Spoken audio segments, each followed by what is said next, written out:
I think it's a pleasure to be here. I'm enjoying the talks, and I was tasked with talking about ethics and training and data science, and then a couple of other issues of some things I'd written about came up. So I have 4 topics that are sort of related. And so the only way to give a talk like that is to call out each one as I do it.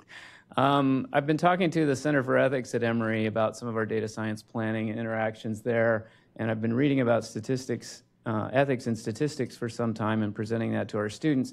But statistics, biostatistics, and ethics have something in common in the sense that, see former people I've worked with in the audience, that's good. So what they have in common is principal investigators come to you and want you to be on their grant because it'll look better. And then when their budget gets cut, you're the first to go. So I thought that was purely a statistical issue, but John Bonja, my ethics colleague, was presenting this, and I said, oh, I could have used those slides. I think the other thing is I used to say statistics is the only field I knew, but ethics may be like this too, where they market textbooks by saying the authors are not in that field. So this is a book on statistics, but the authors aren't statisticians, and that's the selling point for this. And it's really, you don't do that for toxicology. You don't do it for surgery. You don't do it for computer science. So anyway, here's the 4 things I want to talk about. Why do we want to think about ethics? Why culture is a component of this, both professional culture and also our home cultures. Why it should count for tenure and promotion. Why should data science type things fit in here? And then why thinking about what you're doing matters, which fits well with Alex's points. This is my most used slide in any class I teach. It just passed my animated Jon Snow slide, which is world-renowned for its Monty Python animation. I moved to Emory 21 years ago. I met John Richardson, who was a toxicologist at the local EPA regional office, and he, in the middle of a meeting about GIS, said, it's just like this, and he grabbed a piece of paper, and I wish it was the back of an envelope because it would be such a better story, but it wasn't. And he drew these boxes and arrows, and I thought, oh, that's really brilliant. So I've used this in the GIS class for a long time, and then I've been starting to use it in data science talks, and people really like this. It pulls together a lot of concepts you've heard in the other talks. So if we start in the upper left, we have some question we want to answer. That is the science or medicine question. And then if we go down, before we do anything, we should think carefully, what data would be the right data to answer this? What, money aside, ethics aside, what would I really need to do this well? And then we move to the right, and we make some compromises, and we take the data we can get. We may not be able to follow. We may not know where every child lived with respect to this hazardous waste site. We may not know where the pollutants are leaching. We may not know whether they're getting water out of bottles or out of this. So, but we can find out how many kids in the last census in a certain age group lived in a zip code. And then we apply methods there. We have data, we have some methods, we apply them, and we answer some questions, but we have to remember, we have to think about what question do we really answer with what we did. And then the important last step is that step back to the beginning, and that's how close is the question you actually answered to the question you wanted to answer. Is it part of the big question? Is it close? Or have you kind of wandered away as you've gone around this cycle? And so I've presented this to undergraduate statistics students, and one of the questions I got once was, well, how do you know when you're done? And I said, I don't know. I've been working on this for 30 years. And I said, this is a career. This isn't one study. So the idea that you go around and you get back, well, I want to get close. I want to get the top 2 boxes closer. What additional data would I need? What other methods would I need? So you keep going around and try to get closer and closer. And last year, there was a big breakthrough because my son's in a master's program on digital humanities, and he emailed me and said, can you send me that whirling vortex slide? And I went, yes. All right. Why ethics? So since we have a classics major in the family, I have to learn more Latin phrases. So alias exterendum was the logo of the Statistical Society of London when it was founded in 1834, and it essentially means let the others thrash it out. It was a politically rife time. They were all about calculating things right. I'm going to do the calculations. You deal with what it means. And so there's a nice summary historical paper. Their aim was thus to simply gather the facts, leaving it to others to draw whatever conclusions you might be warranted. So the original symbol on the left has a sheaf of wheat, and then there's a ribbon that says alias exterendum. And William Cochrane, who was at Harvard for a long time, said it's a little embarrassing to set up your field by defining what you won't do. You can see the current Royal Statistical Society is also the sheaf of wheat, but it's not, the ribbon's not there. But the idea was, it was all about data calculation and interpretation. You get some of this in data science too. Oh, just give us the data. We don't have any hypotheses. We're just going to get, here's the answer. You figure out what it means, and you're on your merry way. And I thought even the statisticians probably have worked through this, but those of you in the American Statistical Association who get email updates and comments, the society may make a statement on a policy issue, and it immediately is followed by people going, we should just be talking about the statistics and whether they did it right, and this is outside of our scope, and it's exactly the same sort of thing. Okay, so should we let the others thrash it out, or do the calculations we do have consequences? And I would argue that they do. It's not all about just getting the math right. It's not all about doing the computing correct and having it faster than somebody else's. Theory can operate independently of application, or can it? I'm much more happy to work in the intersection of the two. And then can application generate knowledge without any theory? And that's a lot of the sort of provocative statements that have that come up. And I don't really buy into any of these. I think you're trying to, it's not just getting the answer in analysis, it's did I learn more than I knew when I started? That's what I want to accomplish. And there's a really nice, so this is a strange little book. So Lillian Lieber was the chair of a math department at Long Island University in the 40s. A woman leading the math department in the 40s was unusual, and her husband drew these weird little pictures. And so this book, The Education of T.C. MITS, which stands for the Celimated Man on the Street, is an introduction to what modern mathematics means to you in 1942 in free verse. And there's a section, so what they're struggling with here is this is the middle of World War II. They've been doing a lot of non-Euclidean, really interesting math stuff that's being used to build tanks, bombs, and other stuff. So can they separate the ethics from the pureness? So there's on this little guy's shield is this totem pole of the Platonic solids with application on the bottom, and then engineers, and then new applications, and then the pure theory people on the top. And their summary, as they were struggling with what is our work really fit into this? It says, thus we see that science is not amoral. It has a philosophy to offer us, provided we do not merely identify science with first-floor gadgets, those are the total applications, and thus cut off its head, the upper floors, the theory people, and stop the bloodstream of interrelationships between all floors. So this is a phenomenal book. You can sit down and read it, and you'll learn a lot about non-Euclidean geometry and number theory, and you don't have to, it's not theorem and proof, and it's poetry, and I have it on my desk to sort of generate conversation, and now you can order a copy. There's a nice paperback versions. I thought it was also telling that the text is by Lillian Lieber, the drawings are by her husband, but some of the citations always put his name first, so it's unfortunate. All right, so the summary main point, I think calculations have consequences. Interpretation and results are an essential part of the analytic process, and theory and application, to use Lieber's text, are part of the same living being. Now, second point, why culture? I want to think about cultural frameworks and ethics for training in data science. And you can think about the professional culture you're in. The statistics profession, the American Statistical Association, has ethical guidelines for statistical practice. These were first recommended in 1949 and approved in 1999. So that's not a typo. It took 50 years to officially approve these. And a lot of the argument was still this alias exterrendum feeling. Are you saying that we're unethical? I mean, if we do it right, the calculation is correct, it's mathematically correct. There's not an ethical, how can you choose this? But it's since then it's been approved, updated a couple of times, and Jonas Ellenberg has this beautiful history of going from before it was finally approved of what happened from 1949, and here's two examples. Brown proposed some statistical ideals. These are very nice. A burning desire to find the truth, thorough care to understand the work of others, present clearly the work of my hands. This is the opacity transparency issue. A diligent search to develop evidence bearing on a hypothesis rather than a predetermined conclusion. Wise use of methods to produce the best results from the analysis in relation to the problem at hand. This issue was also discussed yesterday and this morning. Willingness to answer reasonable requests about the details. So that's nice. What I like better is Freeman's statistician's oath, and while I was department chair, I kept threatening the students we were going to make them raise their hand and say this at graduation, and we never did. I just like the opening. Like Euclid and all other great thinkers who've used symbols to reveal the truths of nature, I will be a seeker of truth. And I think that inspires them more than some of the coursework we're doing. Realizing numbers are only a shorthand convention for describing past events and forecasting trends, I will search for those facts expressed in numbers and that show relationships in events most truly. And though I'm surrounded by the clamor of the marketplace of the political arena, I will not be a fraud who selects figures to prove by chicanery or a misnamed conclusion. Awesome.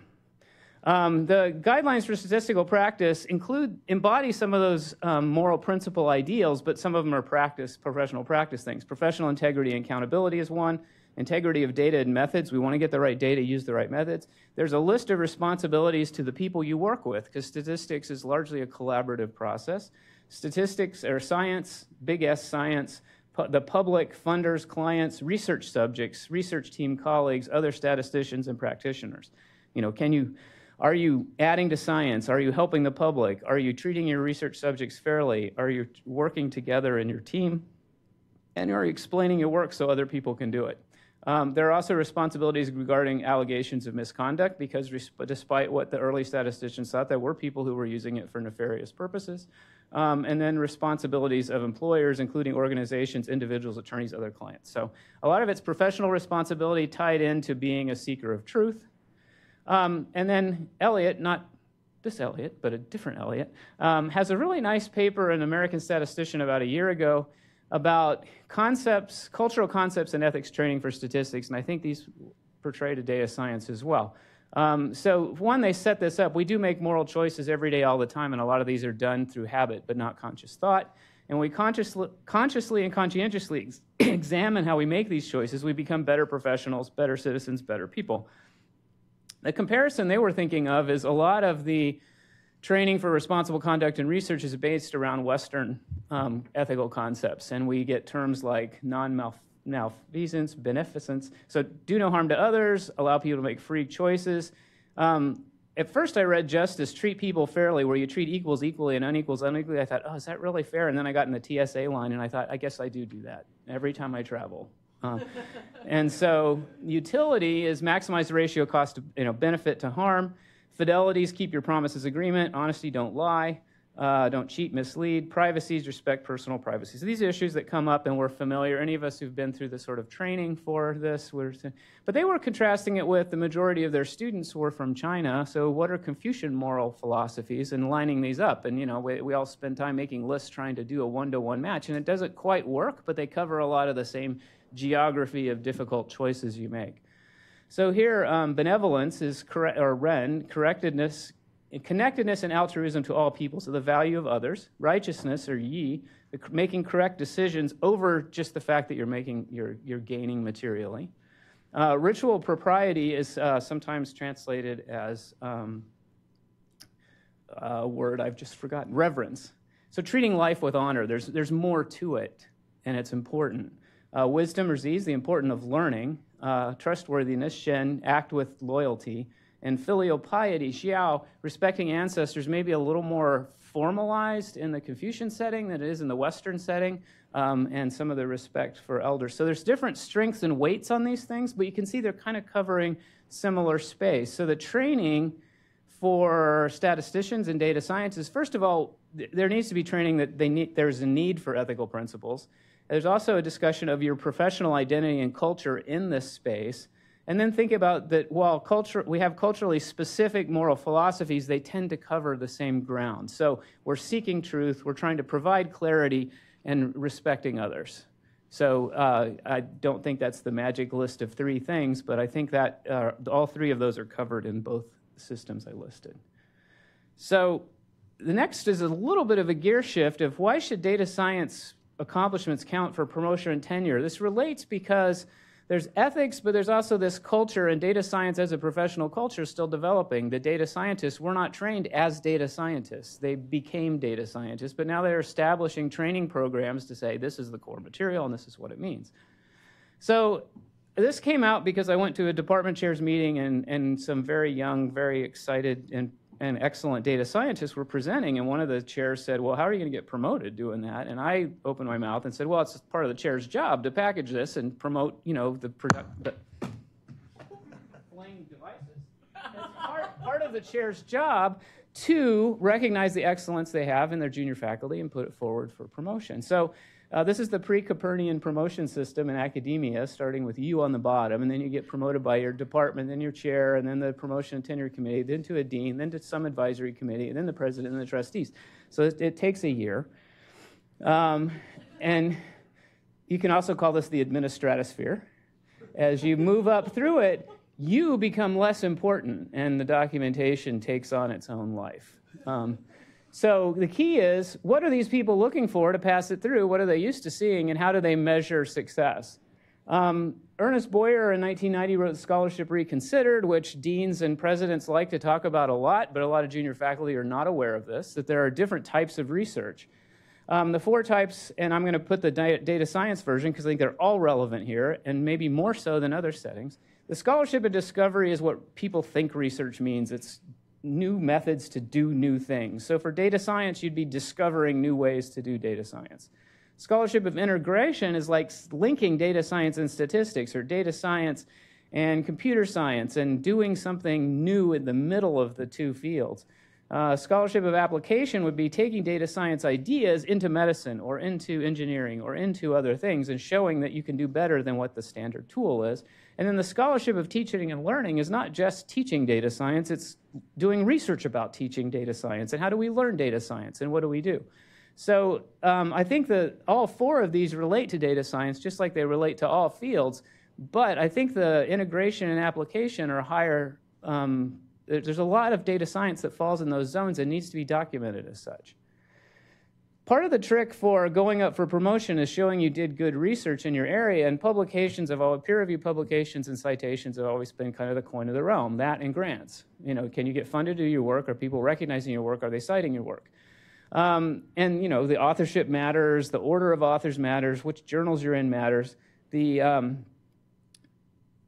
The problem is the senior faculty were evaluated on this. They tend to think it's all about publications, and they don't know what to do with software and data. So sometimes we list software. I develop software. It's been downloaded 10,000 times. They don't know what that means because I can download papers but not cite them. I can read them and decide it's not relevant. But where's the evaluation for software? And then a big part of data science is integrating all these data sets into a usable thing. You create this curated data set, and usually the details are buried in the supplemental information. You don't get credit for this. But one of the living things about data science is other people may use that data. It may get updated over time. They need a way to say, I used your data that was, I accessed it on this date. It relates to other work that used it at this date or before or after. So learning how to cite software and data is something the community needs to learn how to do. And it's really key to reproducible research. The difference for software and data is they continue to change past their initial release, and we need a citation system that recognizes that, and we need people to be as conscientious about citing as they are about publication. And that picture is in the wrong place. It's just trying to show you that. So the URL is relevant. In Nature this week, there's a very nice paper, very nice opinion piece on ways to make that data set creators should get acknowledgement for data reuse. And so in addition to the digital object identifier, they're proposing a POI for this. So I encourage you to read it. I just saw it yesterday, and keeping it fresh. All right. Last thing is I want to do a quick example about everything's conditional. I'm really glad that we saw conditional probabilities in the other one. Our logo we're trying to talk about is that data science is data informs science and science informs data. So we've got arrows going in both directions. And sometimes when we do new things, we're just surprised by stuff that maybe we shouldn't be surprised by, that if we thought about just for a bit. The thing I think about with sensitivity and specificity that came up, first of all, I don't like the words because they look alike. I think it's easy to confuse them. You have to stop and think, but probability of detection and false discovery and false alarm rate in signal processing, I think, are a lot easier to keep straight. But sensitivity is the probability of detecting it when you should. So if there's two things, you either have the disease, red is your truth, or blue, you don't. The probability that your test says you have the disease, given that the truth is that you have the disease, you could say that's 99%. Oh, that's super. Specificity is 1 minus. It's not finding it when you were not supposed to. So 1 minus the false alarm rate, it's the probability the test said you were red, but in truth you were blue, and say that's 95%. But what we really want when we go to the doctor is, my test is positive, what's the probability I really have the condition, right? And so we talk about that with facial recognition, identifying felons on the street from public cameras and stuff. And we're surprised that the first couple of people that get tracked down are false positives. They go, oh, we need to work on the sensitivity and specificity. Maybe, but we also need to think how this works. So suppose we had 100 people who really had the disease. With 99% sensitivity, one of them, on average, would have a negative test. And then with the specificity, about 5% of the true blue people will have a red test, will be false positives. Now, what happens for that probability of the truth, given your test said you were sick, changes radically depending on how prevalent this disease is in the group you're looking at. So that point about using machine learning to thin your data set down is incredibly important, and we're surprised by it. So if there were only 100 blue true people, so 5 of them had a test, then, you know, our 99% sensitivity, the probability is still 95% that you really have the disease. That's pretty good. Now we go to 1,000 blue people, and I had to recalculate this because I made mistakes the first time. These are right. So then it's down to 66%. It's 10,000, you know, it's 1 in 10,000. Now we've got 16%, and then we're getting down to like 2% of the 100,000. So in pictures, the top one is, let's say each of these 10 blocks is 10 people. So on the left-hand side of my dashed line, I have the true reds, and on the right I have the true blues, and so 5% of them I'll get red, and there's a blue sliver you can't see. And then I get to a bigger one, I'm counting how many tests say they're positive, and what you see on the bottom is by the time I get to 1,000, I get way more positives that are false positives than negative because I'm testing so many people. It's a small chance. This is the quintessential homework problem for Bayes' theorem. We give this all the time. I went to school, they said, we have an HIV test with those sensitivity and specificity. Should we test everyone? We do the math, and we go, oh my gosh, that's awful. And then it's sort of a gotcha question. Huh, you thought it was wrong. But we don't ever show the picture of why this should be. You know, there's a lot of discussion of whether women under 50 should receive routine mammograms or men under 50 get PSA. And they talk about, oh, the sensitivity of the test isn't as good in that age group. Well, the prevalence is also way down. And then facial recognition and cameras. So new and old can be symbiotic. New science can benefit from established ideas. It doesn't reduce to them, but it can benefit from it. And established ideas can be expanded with new science, but we have to make the connection. So those were my 4 main points, and there's a few of the references. So thanks.